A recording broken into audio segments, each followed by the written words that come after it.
I'm going to tell you a story about a man named Alex.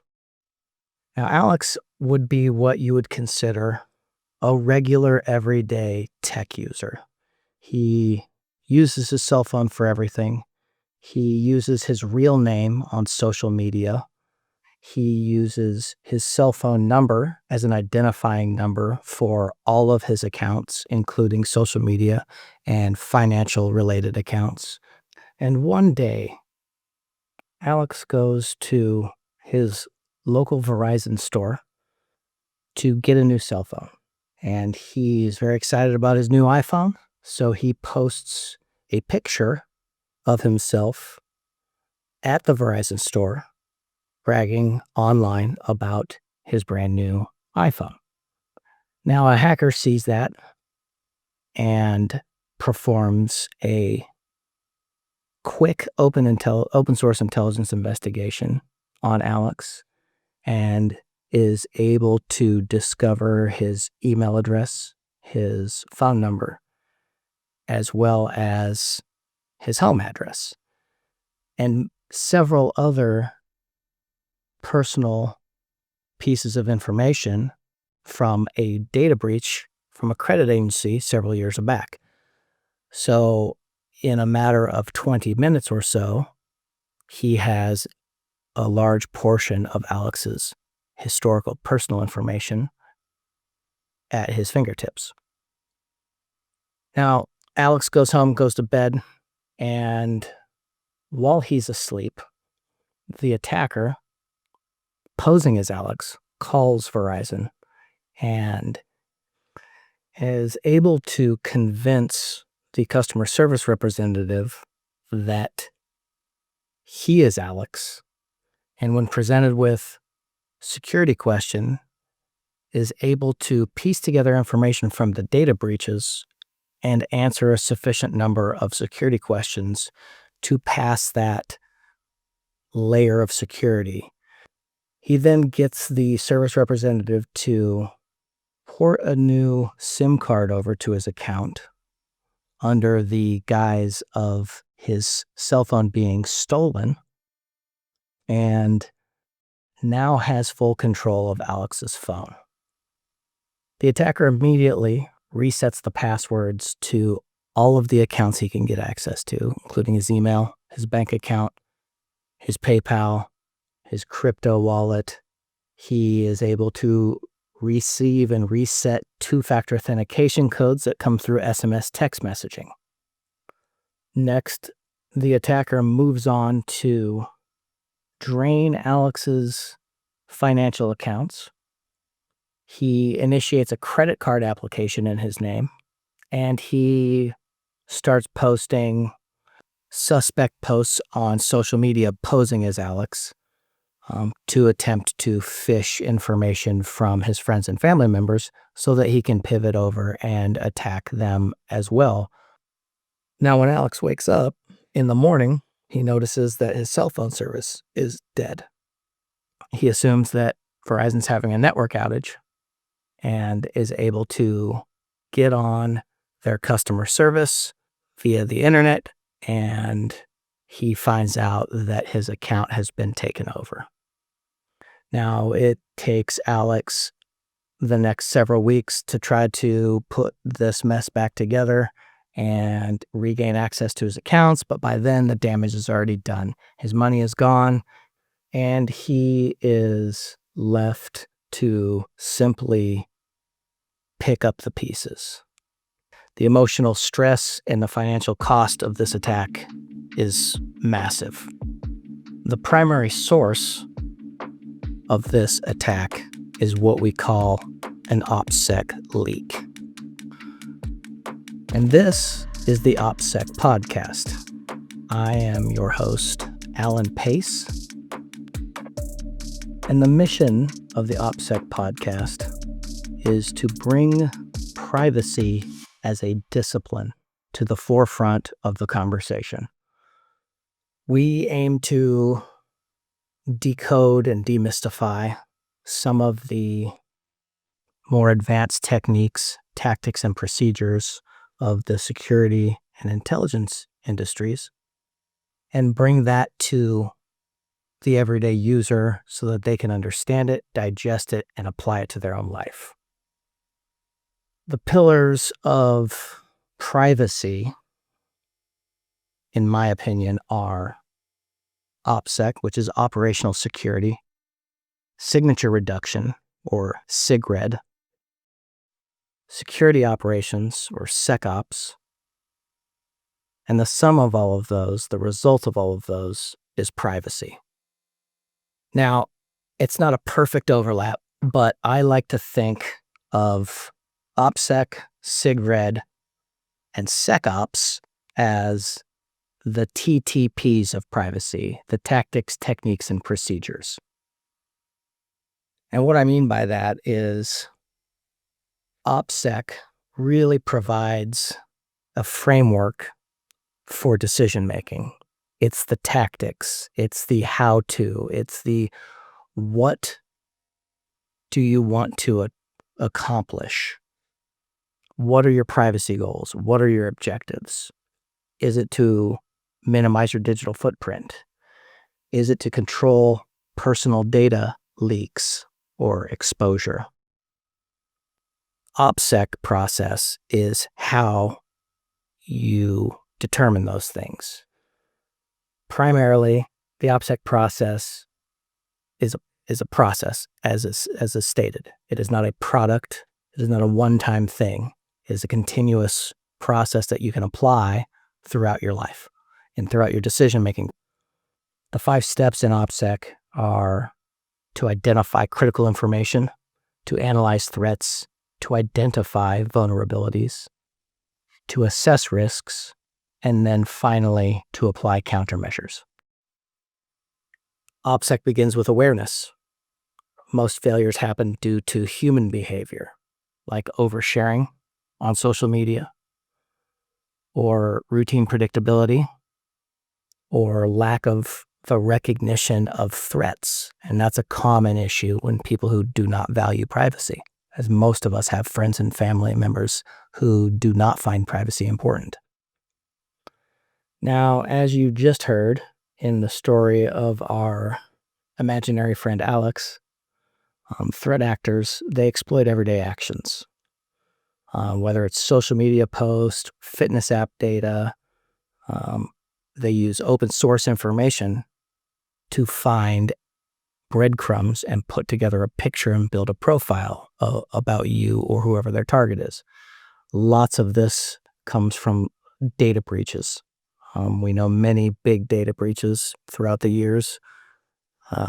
The countermeasures for these things, they have to be practical. They have to be usable, or people, they will get frustrated and they will resort to convenience.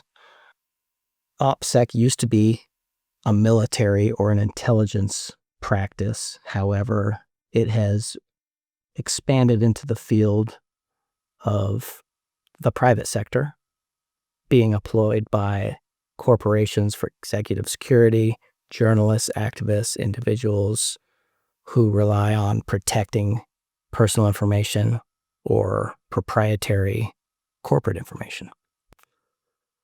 Next is signature reduction, or as I like to call the techniques.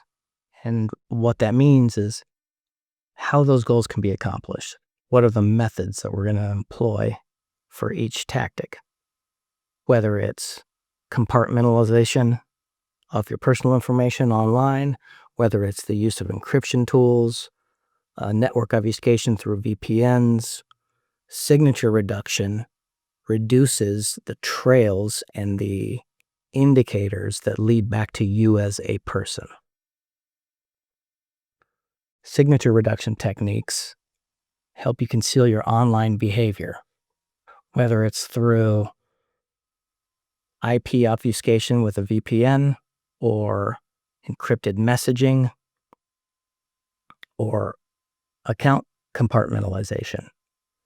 A tactic that I like to use, and I think is one of the most valuable, is identity management. Do you use your real name on social media, for example? Or do you use alias accounts for social media as to not expose your true identity online? Another version of identity management is using aliases with services. For example, I use a VoIP, voice over IP phone number service. I do not have my real name attached to that. So if that number gets traced back to me, it does not come back to me as a person. It comes back to an alias. Now, this is a gray area. A lot of people think that using aliases is not legal or not ethical. I disagree with that.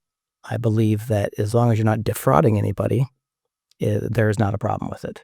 So that is up for you to decide for yourself. But identity management is critical in signature reduction and ultimately achieving privacy and maximizing privacy techniques. And I am of the opinion that privacy is not possible without signature reduction. Next, we have security operations, which I like to call the procedures. And those are the technical procedures that you take in order to further solidify your security and privacy stance.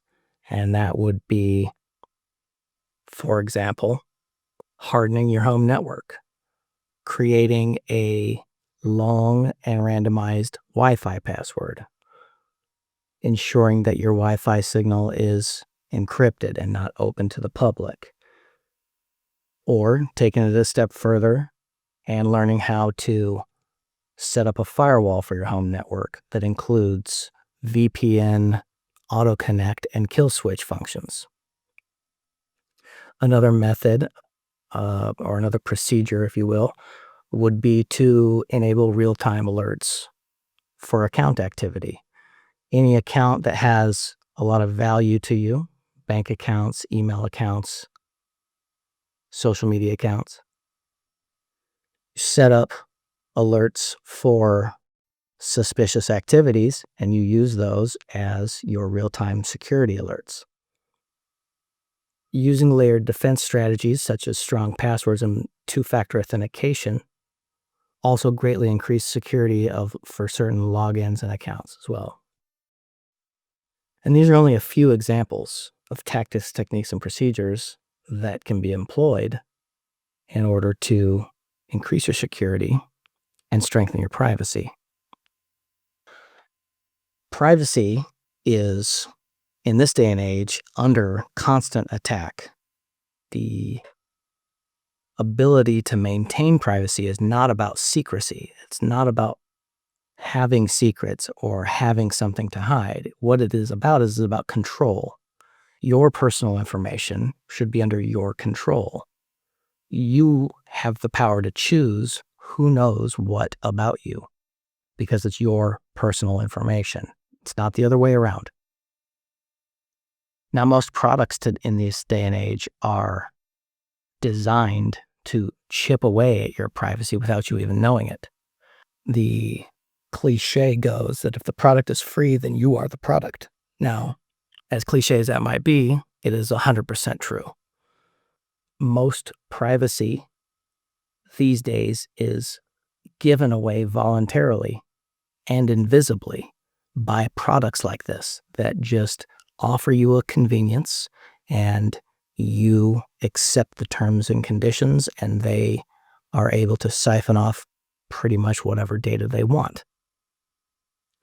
Your smartphone that you carry with you everywhere is essentially a sensor suite designed to spy on you constantly. It has location sensors, motion detection, multiple microphones, several cameras. It holds all of your contacts, your apps. Most people have all of their financial accounts attached to apps in their phone and logged in. Turning off GPS or putting a cover over your camera is not enough anymore. Privacy requires active configuration, and it requires becoming intimately knowledgeable about the settings in your devices so that you can correct those privacy holes and fulfill your privacy needs that you're looking for. privacy in your home is under constant attack just as much with all the smart everything devices, the Internet of everything, the IoT devices, right? Home devices such as smart TVs, the voice assistants that are now AI enabled, I think most of them, the smart doorbells, the cameras, they all collect audio and video and behavioral data, and they pose a risk to your privacy inside your home. Online privacy is another story. There isn't really a reasonable expectation of privacy online anymore. However, that doesn't mean that you have to give up and just give away your personal information or your data.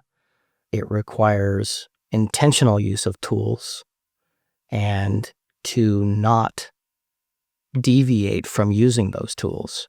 For example, encrypted messengers, VPNs, encrypted emails, using HTTPS everywhere for secure internet browsing, especially with accounts that have personal data or financial data accessible through them.